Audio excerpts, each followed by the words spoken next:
નમસ્તે વિદ્યાર્થી મિત્રો. Standard 10 Gujarati medium English subject આજના આ વિડિયો લેક્ચરમાં હું મહેન્દ્ર પંચાલ સર તમારા સૌનું ફરી એકવાર હાર્દિક સ્વાગત કરું છું. વિદ્યાર્થી મિત્રો, આપણે ગયા વિડીયોમાં આગળના જે વિડીયો લેક્ચર્સ આપણે છે એમાં લેસન 1, 2, 3 અને પાછળની બે પોએમ્સ એટલે કે 1 અને 2નો અભ્યાસ કરી ચૂક્યા છીએ. હવે વિદ્યાર્થી મિત્રો, આજના આજે આપણા વિડીયો લેક્ચરમાં આપણે નવો લેસન નંબર 4નો અભ્યાસ શરૂ કરવા જઈ રહ્યા છીએ. પણ તે પહેલાં વિદ્યાર્થી મિત્રો, મારું તમને એક નમ્ર સૂચન છે, તે ધ્યાનથી સાંભળજો. આપ મારી આ વિડીયો ટ્યુબ ચેનલ, જે યુટ્યુબ ચેનલ છે મહેન્દ્ર પંચાલ, તેનું સબસ્ક્રિપ્શન નીચે તમને જે બેલનો આઇકોન બતાવવામાં આવ્યો છે એને દબાવીને એનું સબસ્ક્રિપ્શન એને સબસ્ક્રાઈબ કરવા નમ્ર વિનંતી. તેમજ વિદ્યાર્થી મિત્રો, બીજું મારું તમને નમ્ર સૂચન એ છે કે અત્યાર સુધી મેં તમને દરેક વિડીયોમાં પાછળ ક્લાસવર્ક અને હોમવર્કની નોટ્સ પ્રોવાઈડ કરેલી છે, એટલે કે મોકલાવેલી છે, જે તમારે નોટબુકમાં સાથે લખતું જવાનું છે. ગમે ત્યારે તમારી પાસે નોટબુક્સ ચેકિંગ કરવા માટે મંગાવવામાં આવે ત્યારે તમારે તે સબમિટ કરાવવાની રહેશે. તો જેણે હજી સુધી ઇંગ્લિશની નોટબુકમાં ક્લાસવર્ક અને હોમવર્કનું મટીરિયલ નથી લખ્યું તે વહેલામાં વહેલી તકે લખવાની શરૂઆત કરી દે. તો વિદ્યાર્થી મિત્રો, આપણે આ lesson number 4 a wonderful creation એટલે કે અદ્ભુત સર્જન તેની શરૂઆત કરીએ. તો વિદ્યાર્થી મિત્રો, શું છે આ લેસનમાં એની આપણે સૌથી પહેલાં વાત કરીએ તો આ લેસનની અંદર આપણને એવી એક કાલ્પનિક સ્ટોરી આપવામાં આવી છે, કાલ્પનિક પ્રસંગ આપવામાં આવ્યો છે કે જેમાં ઈશ્વર એટલે કે લોર્ડ એ એક નમૂનાનું મોડેલનું સર્જન કરવા જઈ રહ્યા છે. અને તે મોડેલ એ અન્ય કોઈ નહીં પણ આદર્શ માતા એટલે કે સ્ટાન્ડર્ડ મધરનું મોડેલ બનાવવા માટે જઈ રહ્યા છે. અને તે સમયે એક દેવદૂત, જેના માટે અહીંયા એન્જલ શબ્દનો પ્રયોગ કરવામાં આવ્યો છે લેસનની અંદર, તો એક દેવદૂત, એક એન્જલ ત્યાં અચાનક આવી ચડે છે અને તે ઈશ્વર સાથે આ અંગે વાર્તાલાપ કરે છે. તો તેનું સુંદર મજાનું વર્ણન આપણને આ સ્ટોરીમાં આપવામાં આવ્યું છે. તો આપણે હવે તમારી સ્ક્રીન પર દેખાય છે ત્યાંથી ફર્સ્ટ પેરેગ્રાફથી શરૂઆત કરીએ. The good Lord was extremely busy that day. સારા ઈશ્વર ભગવાન તે દિવસે અત્યંત વ્યસ્ત હતા.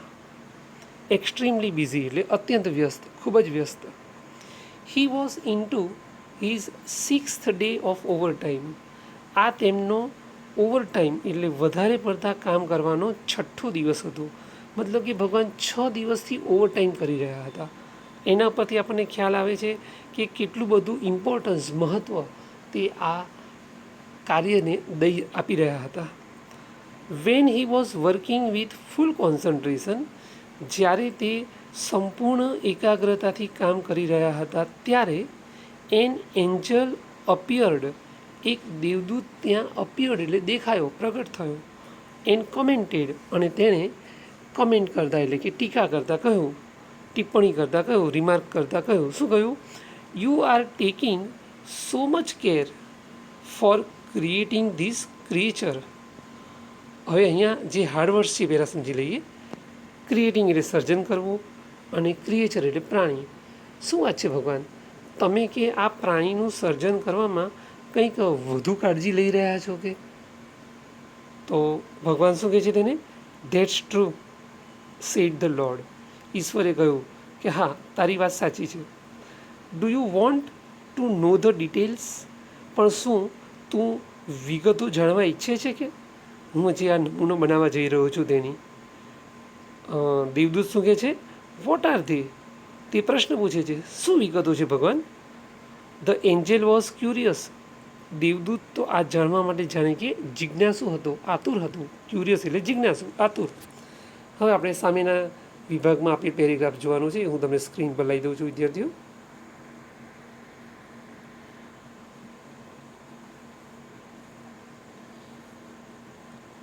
ઓકે, તો હવે આ પેરેગ્રાફમાં જુઓ. All her parts should be movable and replaceable too. દેવદૂતને ભગવાન માહિતી આપતા કહે છે, વિગત આપતા કહે છે, અને તેમાં તે હર શબ્દનો ઉપયોગ કરે છે. એના પરથી આપણને ખ્યાલ આવે છે કે ભગવાન કોઈ નારી જાતિનું મોડેલ એટલે કે નમૂનો બનાવવા જઈ રહ્યા છે. શું કહે છે ઈશ્વર? કે તેણીના શરીરના બધા ભાગ કેવા હોવા જોઈએ? મૂવેબલ એટલે ખસી શકે તેવા, હલનચલન કરી શકે તેવા. એન્ડ રિપ્લેસેબલ એટલે બદલી શકે તેવા હોવા જોઈએ.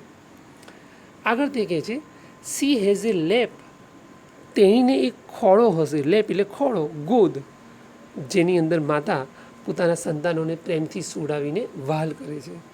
તો ઈશ્વર કહે છે કે તેની પાસે એક ખોળો હશે ધેટ ડિસઅપિયર્સ, કે જે અદૃશ્ય થઈ જશે. ક્યારે અદૃશ્ય થઈ જશે? વેન સી સ્ટેન્ડ્સ અપ, જ્યારે તે ઊભી થશે ત્યારે. અને જ્યારે માતા બેઠેલી હશે ત્યારે તેના ગોદમાં સંતાનોને વહાલ કરશે સુડાવીને. I have to endow her with a kiss. હવે અહીંયા બે હાર્ડ વર્ડ્સ છે વિદ્યાર્થી મિત્રો. એક છે ટુ એન્ડો. ટુ એન્ડો એટલે કોઈને બક્ષિસમાં, ભેટમાં કંઈક પ્રદાન કરવું, એટલે કે આપવું. અને બીજો હાર્ડ વર્ડ છે વિદ્યાર્થી મિત્રો કિસ. કિસ એટલે તમે સૌ જાણો છો, ચુંબન, ચૂમી કે પપ્પી. તો અહીંયા વિદ્યાર્થી મિત્રો ભગવાન કહે છે કે હું આ માતાને એક એવા ચુંબનની, એક એવી પપ્પીની ગિફ્ટ આપવા જઈ રહ્યો છું કે ધેટ કેન ક્યોર એવરીથિંગ, કે જે બધી જ વસ્તુઓનો, બાબતોનો, બધા જ રોગોનો ઈલાજ કરી શકે. ફ્રોમ અ બ્રોકન લેગ, પછી તે પોતાના સંતાનનો પગ ભાંગી ગયો હોય, એટલે કે એના પગે કંઈ ફ્રેક્ચર કે મચકોડ આવી ગયો હોય તો, ટુ અ બ્રોકન હાર્ટ, કે પછી તેના હૃદયને કોઈ ઠેસ પહોંચી હોય, કે તેની લાગણીને કોઈ ઠેસ પહોંચી હોય, આઘાત લાગ્યો હોય તેને, તો તેને પણ તે ઈલાજ કરી શકશે.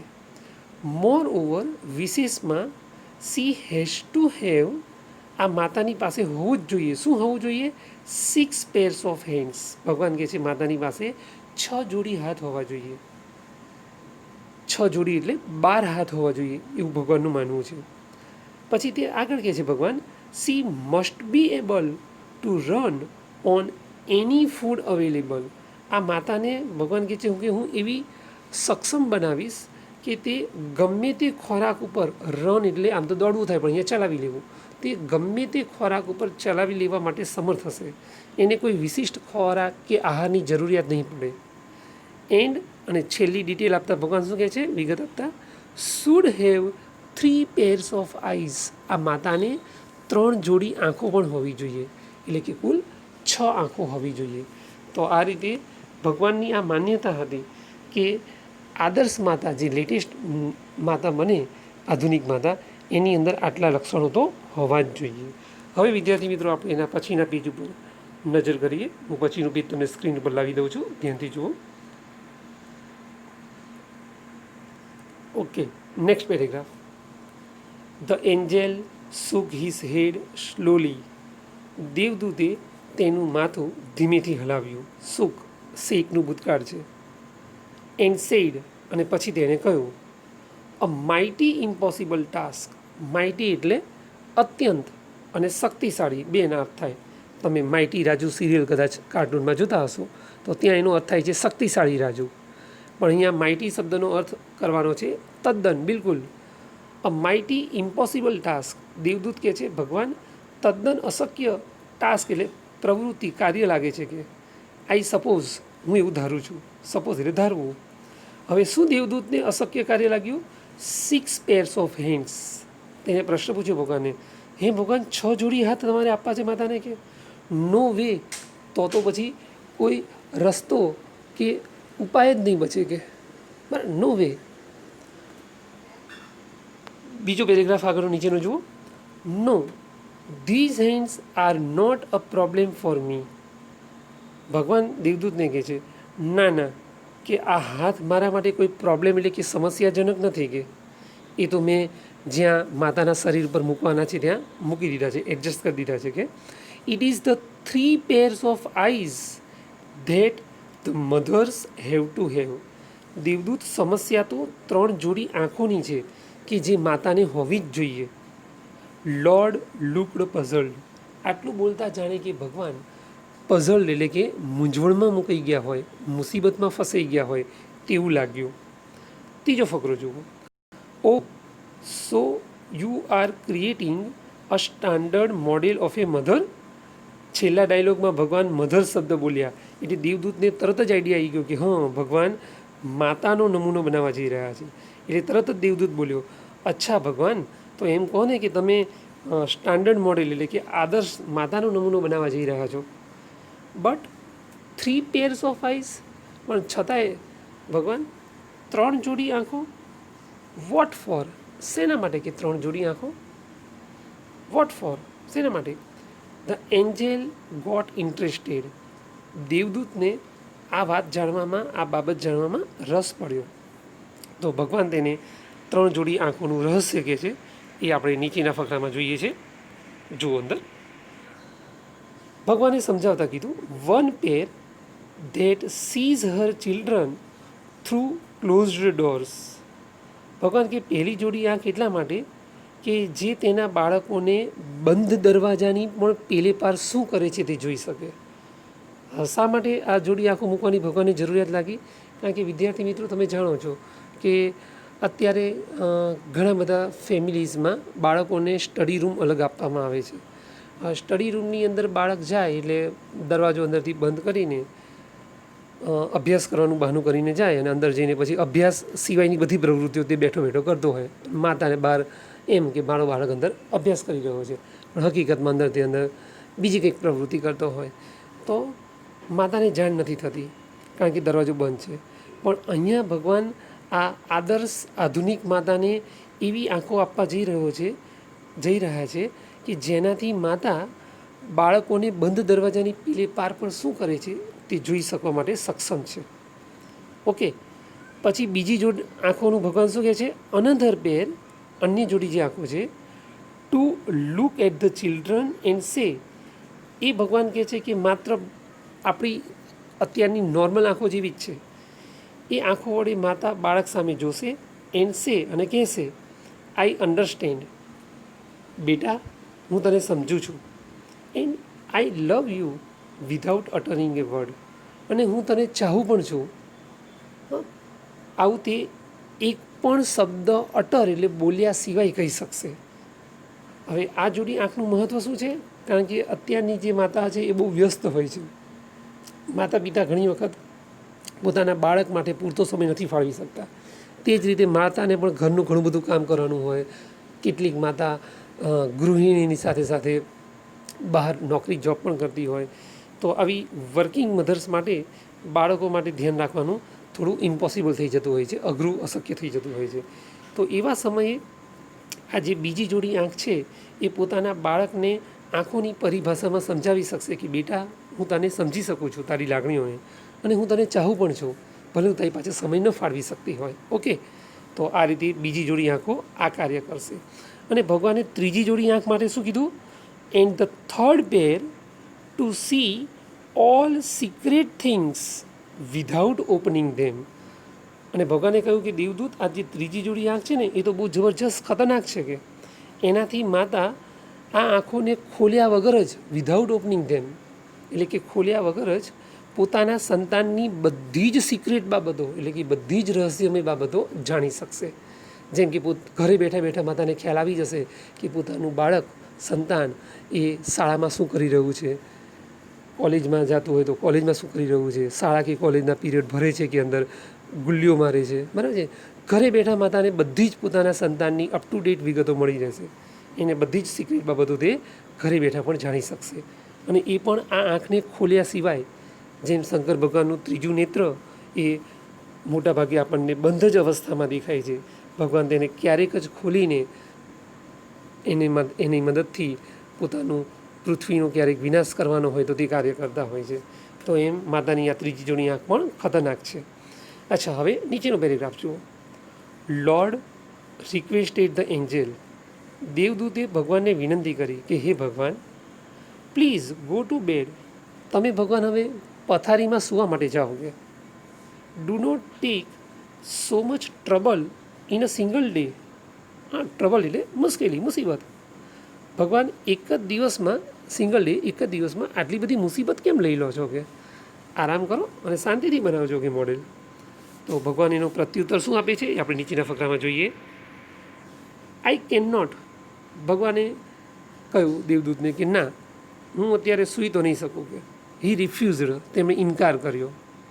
I have almost completed the work, તેનું કારણ આપતા તેમણે કીધું કે મેં ઓલમોસ્ટ એટલે લગભગ મારું કામ પૂરું કરી દીધું છે.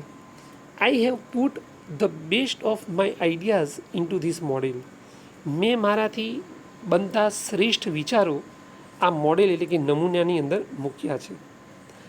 Now this mother will heal herself when she is sick. હવે આમાં આવેલા હાર્ડ વર્ડ્સ જોઈ લો. હીલ એટલે સાજા થઈ જવું, સ્વસ્થ થઈ જવું, અને સિક એટલે બીમાર.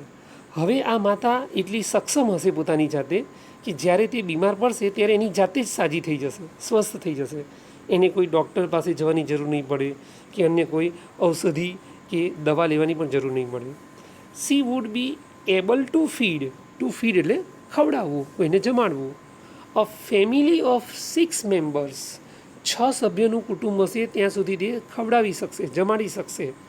શેના ઉપર જમાડી શકશે? Only on half a kilo of cabbage.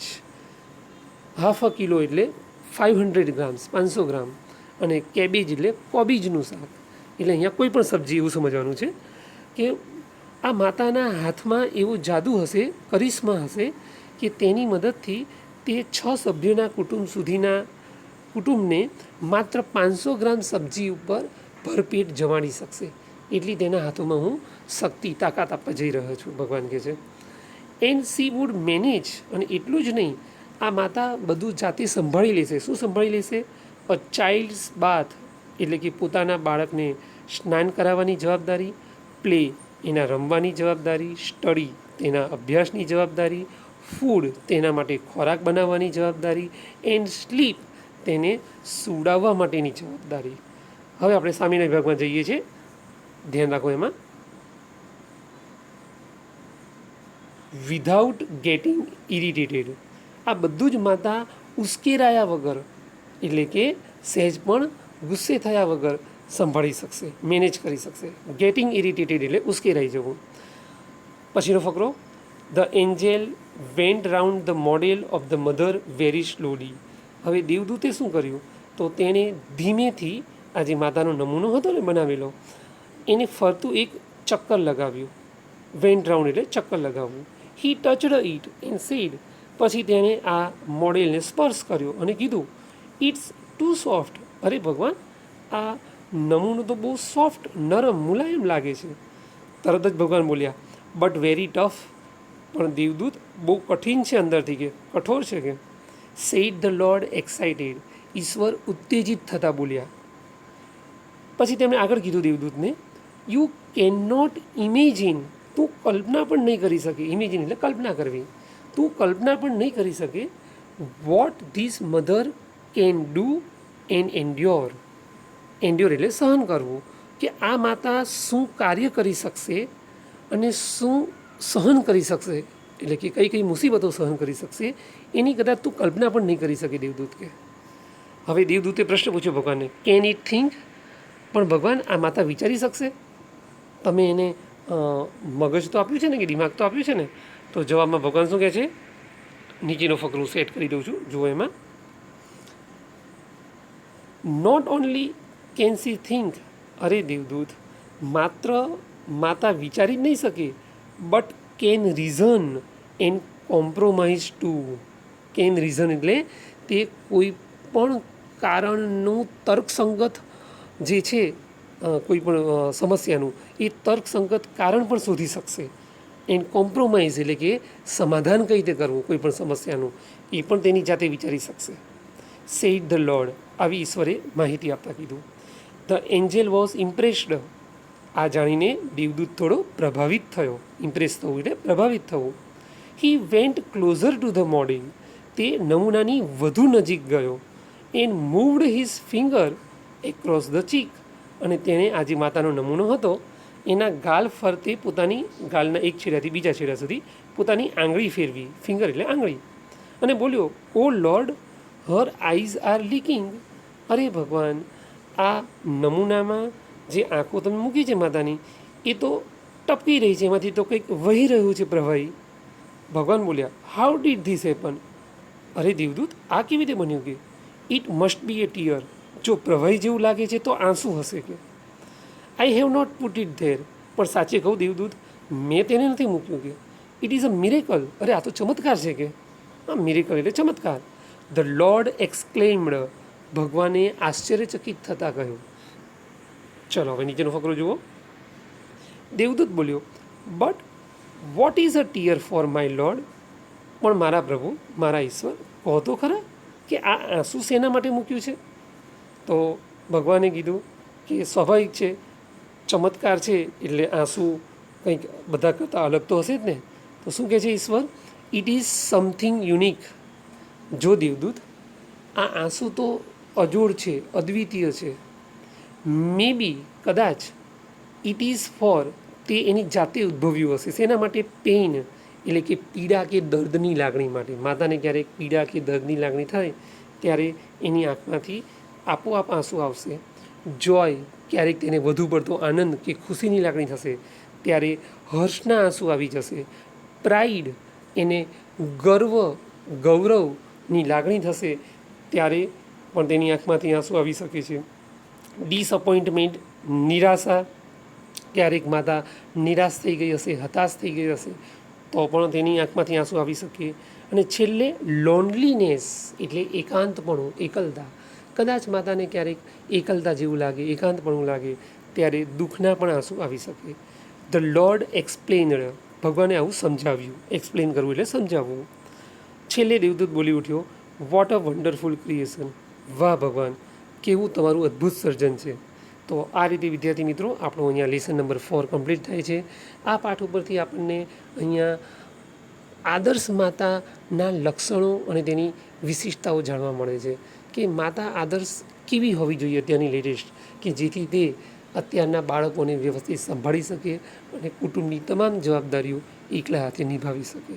તો અહીંયા મિત્રો આપણો લેસન નંબર 4 કમ્પ્લીટ થાય છે. જય શ્રી સ્વામિનારાયણ.